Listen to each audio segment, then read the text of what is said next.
मध्य प्रदेश में बीजेपी को नया कप्तान मिलने के साथ ही पार्टी ने नई राष्ट्रीय परिषद के चुनाव भी करा दिए हैं। परिषद में उन्हीं लोगों को जगह मिली है जो पार्टी की रीति नीति को पूरी तरह समझते हैं। सूची आने के बाद अब सियासत भी गर्म है। मध्य प्रदेश में 2 जुलाई को बीजेपी के संगठन पर्व का समापन हो गया। इसी के साथ नई राष्ट्रीय परिषद के चुनाव भी हो गए। चुने गए 44 सदस्य अब राष्ट्रीय अध्यक्ष चुनने में भागीदारी निभाएंगे। पूरी सूची को गौर से देखें तो पार्टी ने उन्हीं सीनियर नेताओं को राष्ट्रीय परिषद में पहुंचाया है जो पार्टी की विचारधारा में रचे बसे हैं। सबसे ज्यादा असर उन पर पड़ा है जो सिंधिया के साथ बीजेपी में आए थे।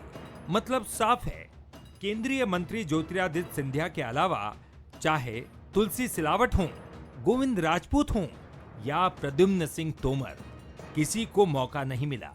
मतलब संदेश साफ है, नया 9 दिन, पुराना 100 दिन। हालांकि बीजेपी कह रही है कि पार्टी में सभी का ख्याल रखा जाता है। भारतीय जनता पार्टी हर कार्यकर्ता की योग्यता का आंकलन करती है और उसके अनुसार दायित्व दिया जाता है। आने वाले समय में जिनको राष्ट्रीय परिषद में अगर दायित्व नहीं मिल पाया, स्थान नहीं मिल पाया, तो उनको और कोई दूसरा दायित्व मिलेगा या और कोई भूमिका में वो नजर आएंगे, क्योंकि भारतीय जनता पार्टी हर कार्यकर्ता की चिंता रखती है। भारतीय जनता पार्टी में काम करते रहिए, पद की लालसा बिल्कुल मत करिए। मैं स्वयं उसका एक उदाहरण हूँ। मामला बीजेपी का है, लेकिन राष्ट्रीय परिषद की सूची देखकर कांग्रेस को बोलने का मौका मिल गया है। कांग्रेस इस मसले पर खुलकर निशाना साध रही है।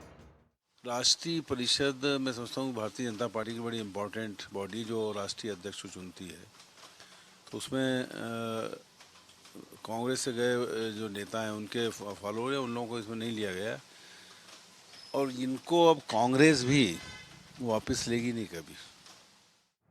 बीजेपी में राष्ट्रीय परिषद के चुनाव भी महत्वपूर्ण होते हैं।